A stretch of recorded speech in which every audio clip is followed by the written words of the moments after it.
Igeret HaKodesh Siman Dalet, nous prenons la page 210, la 7e ligne, Vehi Prinat Orla.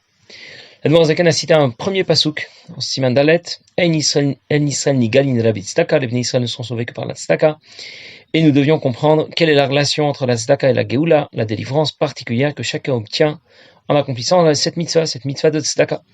L'Admorazaken a cité un deuxième pasouk, Tzedek Lefanav Ya'alech. Selon ce pasouk, la tzedaka nous permettra de développer plus de profondeur dans Avodat Hashem. Et nous devions comprendre la relation entre la tzedaka et le fait de développer plus de pnimiyut, plus de profondeur dans Avodat Hashem. Pour cela, l'Admorazaken a cité un troisième pasouk, Lecha Amar Libi Bakshukanai. Selon ce pasouk, Hashem attend bien de nous plus de pnimiyut, plus de profondeur dans Avodat Hashem. Et nous avons déjà précisé la dernière fois que servir Dieu bechitzoniut, superficiellement, ça veut dire pratiquer honnêtement et sincèrement Torah Mitzvot, mais dans la limite de ce que je comprends, dans la limite de ce que je ressens. Ma motivation et le résultat de ma réflexion, elle restera limitée par ma compréhension du divin. Servir Dieu bipnimiyut, avec profondeur, ça veut dire pratiquer aussi honnêtement, sincèrement Torah Mitzvot, mais cette fois au-delà de ce que je comprends, au-delà de ce que je ressens, parce que c'est comme ça et pas autrement. Je pratique alors Torah Mitzvot avec une motivation qui n'est pas le résultat de ma réflexion. Je pratique Torah Mitzvot avec une motivation qui dépasse ma compréhension du divin. Je considère qu'étudier la Torah et pratiquer les Mitzvot, ce n'est pas qu'une obligation, c'est vital, en d'autres mots. Servir Dieu bechitzoniut, c'est un service de Dieu limité, bridé par la hauteur de ma réflexion et de mes sentiments pour Dieu, de l'ordre de Bina. Servir Dieu bipnimiyut, c'est un service de Dieu sans limite, qui dépasse la hauteur de ma réflexion et de mes sentiments pour Dieu, de l'ordre de Chorma. Nous avons déjà en nous les moyens de développer plus de pnimiyut, plus de profondeur dans Avodat Hashem, mais on souhaite que ça n'arrive pas seulement à certains moments particuliers de la journée, de l'année ou de la vie. On souhaite développer plus de profondeur dans Avodat Hashem de façon permanente. Nous avons déjà en nous cette faculté, mais on voudrait bien pouvoir l'exploiter davantage. Et c'est à nous de décider dans quelle direction nous allons engager notre pnimiyut, notre profondeur, notre nitzut seloki, notre étincelle divine, prinat chorma. Si notre pnimiyut est engagée dans Inyane Olam Hazeh, dans les choses de ce monde, alors elle le sera d'autant moins dans la Kedusha. Et si notre pnimiyut est engagée dans la Kedusha, dans Torah Mitzvot, alors elle le sera d'autant moins dans Inyane Olam Hazeh, dans les choses de ce monde. Le problème avec les choses de ce monde, quand on parle de Inyane Olam Hazeh, ce sont les attraits de ce monde, les plaisirs de ce monde. Mais on peut distinguer ce qui est nécessaire et ce qui est superflu. La limite est difficile à placer entre ce qui est nécessaire et ce qui est superflu. On a vite fait déplacer le curseur dans la mauvaise direction. En tout cas, il existe certaines choses dont je ne pourrais pas me passer, parce que c'est devenu vital pour moi, et d'autres desquelles je vais pouvoir davantage me passer. En même temps, Torah et Mitzvot seront devenus beaucoup moins vitales pour moi. Quelqu'un va vivre pour sa carrière, pour ses vacances, pour sa voiture ou pour son iPhone. Et c'est pour cette raison qu'il ne vit pas pour étudier la Torah, qu'il ne vit pas pour pratiquer les mitzvot. Il ne vit pas pour diffuser les valeurs du judaïsme autour de lui. Sa pnimiyut, sa profondeur est engagée ailleurs, du côté opposé à la Kedusha, que l'on a appelé la dernière fois les vushimatsoim, les vêtements sales, ta'avot olam hazeh, les plaisirs de ce monde. On ne parle pas de ce qui est interdit. Il s'agit de tout ce qui peut nous contenter dans ce monde, de tout ce qui peut nous apporter de la satisfaction, le sourire, et que l'on a appelé Bavel. Le problème, c'est pas de travailler et gagner de l'argent. Ce n'est pas de partir en vacances ou d'aller au restaurant. Ce n'est pas non plus de s'acheter une voiture ou un nouveau téléphone. Le problème, c'est combien ça vaut pour toi. Combien c'est important pour toi. Combien ça te plaît. Quelle place ta carrière occupe dans ta vie. Quelle place tes vacances ou ta voiture occupe dans ta vie. Si ton téléphone se casse, si tu n'as pas pu partir en vacances, est-ce que ta vie va en être brisée? Ou bien ta vie sera plutôt brisée si tu as manqué un jour une mitzvah, si tu as manqué un jour un minyan ou un shiur de Torah. Voilà de quoi nous devons nous débarrasser.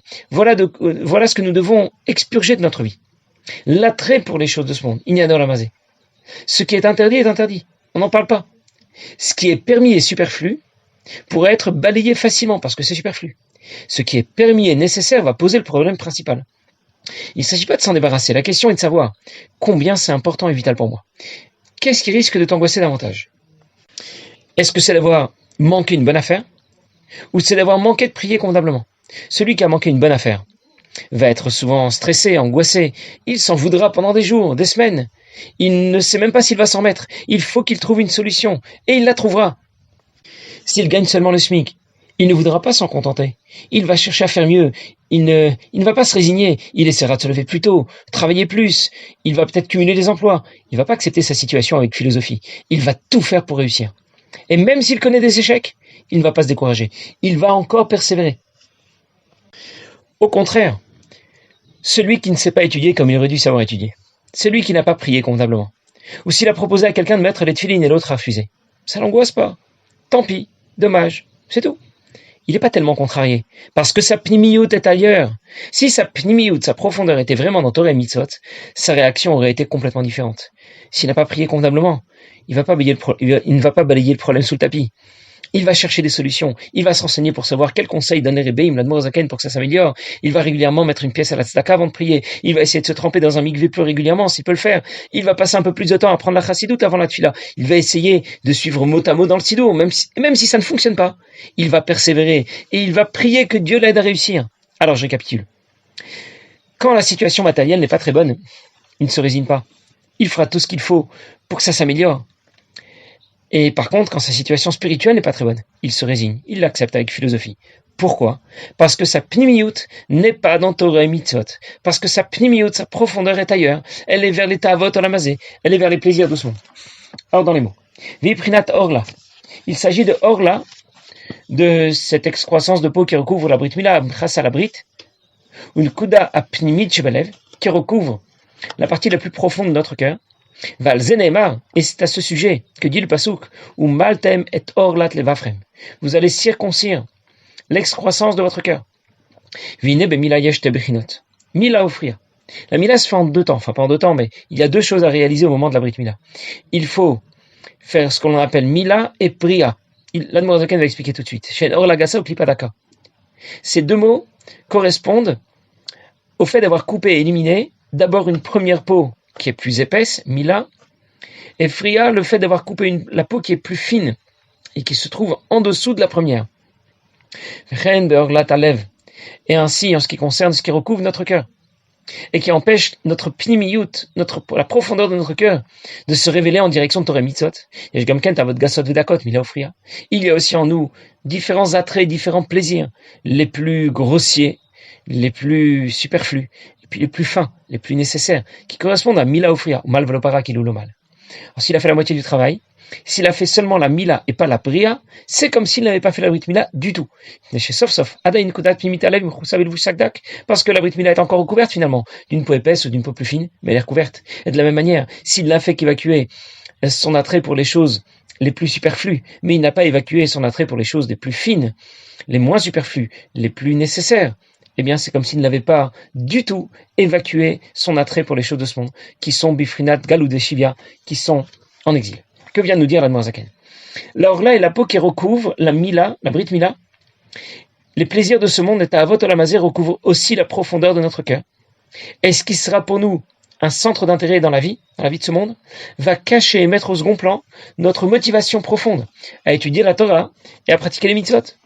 Le pasuk dit Va'atem advekim b'Hashem Elokechem chayim kulechem hayom. Vous qui êtes attachés à Kadosh Baruch Hu, vous êtes vivants aujourd'hui. Si on était vraiment convaincus que la Torah est notre vie, que la Torah c'est vital, notre approche de Torah et Mitzvot serait bien différente. Pourquoi on n'est pas vraiment convaincus ? Parce que pour nous, il y a d'autres choses qui sont vitales. En l'occurrence, dans les sociétés dans lesquelles nous vivons, c'est l'argent qui a une place centrale. L'argent, c'est vital. Et automatiquement, Torah et Mitzvot ne seront plus si vitales pour nous. Un juif se lève le matin, il dit Modani, il se trempe peut-être dans un mikvé, il apprend ensuite un peu la Torah à la chassidoute, il prie ensuite avec un minyan, il étudie encore un peu la Torah. Mais il n'expose pas de joie. Il n'a même pas le sourire aux lèvres. Et presque il fait la tête. Par contre, s'il gagne 50 000 euros au loto, il explose de joie, il va être content toute cette année. Il est content et heureux. Pourquoi ? Voilà ce qui compte vraiment pour lui, même s'il déclare le contraire. Concernant la Brit Mila, il y a 2 peaux successives. 2 peaux à couper au moment de la Brit Mila. Une plus épaisse et une plus fine. Si le Moël ne retire que la première, la mitzvah n'est pas accomplie. La Mila n'est pas kshera. De la même manière, on va devoir évacuer 2 sortes d'attraits. L'attrait pour les choses les plus superflues, dont on se débarrasse plus facilement puisque c'est superflu, comme la première peau qui est plus épaisse et que l'on saisit plus facilement, que l'on coupe plus facilement. Et l'attrait pour les choses les plus nécessaires, dont on se débarrasse moins facilement, comme la deuxième peau qui est plus fine, qui demande déjà plus de doigté et d'habileté pour pouvoir la saisir, la couper. Le problème, ce ne sont pas nos besoins superflus ou nos besoins nécessaires. Le problème, c'est l'attrait pour nos différents besoins. Le problème, c'est qu'en plus, ça me plaît, j'aime ça, c'est ma vie en dépend. Il ne s'agit pas de se priver, il s'agit de diminuer notre flamme pour ces différents besoins de la vie courante. Si j'ai déjà évacué l'attrait que j'avais pour les choses superflues, Je n'ai pas encore évacué l'attrait que j'avais pour les choses qui sont nécessaires. Alors, c'est peut-être déjà suffisant. On pourrait peut-être déjà se contenter se contenter de cette cible que nous avons atteint. Et l'Admour Zaken prend l'exemple de la Brit Mila pour te dire que la Mila n'est pas faite convenablement, elle n'est pas kshera s'il retire la première pause sans couper la deuxième.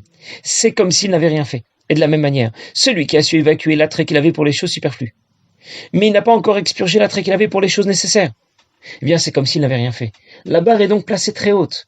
On doit se débarrasser en totalité de l'attrait que nous avons pour les choses à la fois nécessaires et superflues. Si la Brit Mila est encore recouverte par une peau fine ou par une peau épaisse, ça ne change rien, elle est toujours recouverte. Et le Shulchan Aruch le confirme. Il est tout à fait autorisé pour un Moël de se déplacer pour venir faire la Brit Mila, un petit enfant Shabbat, si c'est le 8e jour après sa naissance. Si un Moël vient Shabbat pour faire la Brit Mila, et qu'il fait complètement la Mila, il coupe les deux peaux successives, eh bien il a fait une mitzvah et il n'a absolument pas transgressé Shabbat. Par contre, si ce Shabbat, le Moël ne coupe qu'une seule de ces deux peaux, il n'a pas tout simplement pas fait la mitzvah, et en plus, il aura transgressé Shabbat. Alors je récapitule. Notre objectif est double. Notre objectif, c'est à la fois d'évacuer les plaisirs superflus et d'évacuer les plaisirs moins superflus. Bien sûr, ce qui est nécessaire, c'est important. Disons-le clairement. Il faut de l'argent pour vivre. Mais si j'en ai un peu moins, c'est pas une catastrophe. Ma vie n'est pas brisée. C'est pas facile, c'est une difficulté bien sûr. Mais ma vie n'en dépend pas. Je vais pas en être malade et angoissé. Je ne vais pas déprimer pour ça. C'est juste dommage. Par contre, si un jour, je me suis levé trop tard, et j'ai de bonnes excuses pour m'être levé trop tard. J'étais à un mariage la veille, ça a fini à 3 heures du matin, j'ai pas pu me réveiller à l'heure. Bref, j'ai raté la mitzvah de Kriyat Shema. Ça devrait me briser. Pour ça, je devrais en être malade. Et concrètement, pour ce genre de choses, on dira plutôt avec un calme imperturbable. C'est dommage, j'ai raté une mitzvah. C'est des choses qui arrivent. Des fois, on rate des mitzvot, des fois, on les accomplit. Alors, je reprends. Nous avons 2 objectifs à atteindre, mais nous n'avons pas les moyens seuls d'atteindre ce double objectif. Nous sommes capables de nous débarrasser de notre attrait pour les choses les plus superflues. Mais pour nous débarrasser de notre attrait pour les choses nécessaires, Dieu va devoir intervenir. Et pour obtenir que Dieu intervienne, pour nous sauver de cet exil, de cette situation, eh bien on va nous demander de donner la tzedaka. Est-ce que c'est ce que l'Admour Zaken va expliquer dans la suite du Pérec? Il est arrivé un jour que le rabbi précédent revienne de l'étranger, et il a apporté en cadeau à sa fille une montre. C'était à l'époque quelque chose d'exceptionnel. Et sa fille était tellement contente. Elle était tellement émue, elle était tellement heureuse qu'elle a couru dans toute la maison pour la montrer à tout le monde. Et en courant, elle elle-même est tombée, et la montre lui a échappé des mains et elle s'est brisée. Et alors bien sûr, elle a commencé à pleurer. Et tous les efforts qu'on a pu faire pour essayer de la calmer n'ont pas réussi. Alors on n'avait pas le choix. On savait qu'on allait devoir déranger le rabbi précédent, pour essayer de gérer cette situation. Alors le rabbi a demandé qu'on lui fasse dire que si elle cessait de pleurer, eh bien son père lui dirait quelque chose. Et elle avait compris que ça valait la peine. Alors elle a tout de suite arrêté de pleurer. Et finalement, quand elle a ensuite rencontré son père à nouveau, son père lui a dit: tu sais que nous sommes des descendants de l'Admour Zaken. Et avant que l'Admour Zaken ne quitte ce monde, il a prié pour que tous ses descendants soient Shomrei Torah Mitzvot, que tous ses descendants pratiquent les mitzvot et étudient la Torah. Qu'il ait la garantie, l'assurance que tous ses descendants puissent pratiquer les mitzvot et étudier la Torah. Cette fille-là n'a pas été acceptée. Alors l'Admour Zaken a continué et il a prié qu'au moins tous ses descendants n'aient pas de plaisir dans les choses de ce monde. Et cette prière a été acceptée. Alors tu vois, le rabbi précédent a dit à sa fille: quand dans le ciel on a vu que tu avais tellement de plaisir pour les choses de ce monde, on a préféré te la retirer. À une autre époque, c'était un jour de Yom Tov où les chassidim s'étaient réunis dans la maison du Rabbi Maharash. La maison était pleine de chassidim et tout le monde attendait que le Rabbi Maharash arrive pour un Farbringen ou pour un Mahamar. Et le Rabbi Rachab était là. Il était alors âgé de 8 ans seulement. Et il était là et il attendait avec les autres. La maison était pleine à craquer et il commençait à faire chaud. Entre-temps, notre petit garçon, le Rabbi Rachab, qui avait 8 ans, avait soif. Et donc, le point d'eau était à l'autre extrémité de la pièce. Alors il a dû jouer des coudes à son âge, et vu son gabarit, c'était pas très évident, mais il a dû se frayer un chemin à travers la foule qui était compacte et serrée pour arriver jusqu'au point d'eau. Et là, il a bu un demi-verre d'eau. Et puis, de nouveau, c'était la traversée de la mer pour rejoindre sa place en attendant que le Rabbi Maharash arrive. Un quart d'heure plus tard, de nouveau, il retourne vers le point d'eau avec la même difficulté. il boit un demi-verre d'eau, et puis de nouveau il retourne à sa place. Alors un des chassidim qui l'a vu aller et revenir 2 fois, il l'a interrogé, il lui a dit « Je comprends pas, si tu avais soif, pourquoi t'as pas bu un verre d'eau entier en une seule fois? Ça t'aurait évité de faire 2 fois l'aller-retour dans cette foule compacte. » Alors le petit garçon qui n'avait que 8 ans lui a dit « Mon père, le Rabbi Maharash, m'a dit que chaque chose que tu souhaites manger ou que tu souhaites boire, ne mange jamais ou ne bois jamais tout ça en une seule fois, mais seulement la moitié. » Une autre fois, c'est un des petits-enfants du Rabbi, le Tzemar Tzedek, qui se trouvait là et qui avait une pomme dans la main, et il était en train de pleurer. Il pleurait à chaudes larmes. Alors les chassidim qui passaient par là ont voulu le consoler. Ils lui ont dit « Mais pourquoi tu pleures ?» Alors le petit garçon a répondu « Je pleure parce que j'ai envie de manger ces pommes. » Alors les chassidim lui ont répondu « Mais tu as une pomme dans la main, mange-la. Qu'est-ce qui te retient de la manger ?» Et le petit garçon a répondu « Mon grand-père le Tzemar Tzedek a dit qu'il ne faut pas se laisser aller à ce qu'on veut. Il ne faut pas entendre et écouter, se soumettre à tous nos désirs. » L'idée, c'est donc que plus notre pnimiyut sera engagé dans Torah et Mitzvot, et plus on prendra du recul et de distance par rapport aux attraits de ce monde. Et si nous savons faire la moitié du chemin, nous savons atteindre déjà un premier objectif, se débarrasser de tout ce qui est superflu, de l'attrait pour tout ce qui est superflu. Alors Dieu nous aidera ensuite, grâce à la mitzvah de tzedaka, à nous débarrasser aussi de l'attrait pour toutes les choses nécessaires. Mais nous verrons ça la prochaine fois, Bezrat Hashem. Passez une bonne journée.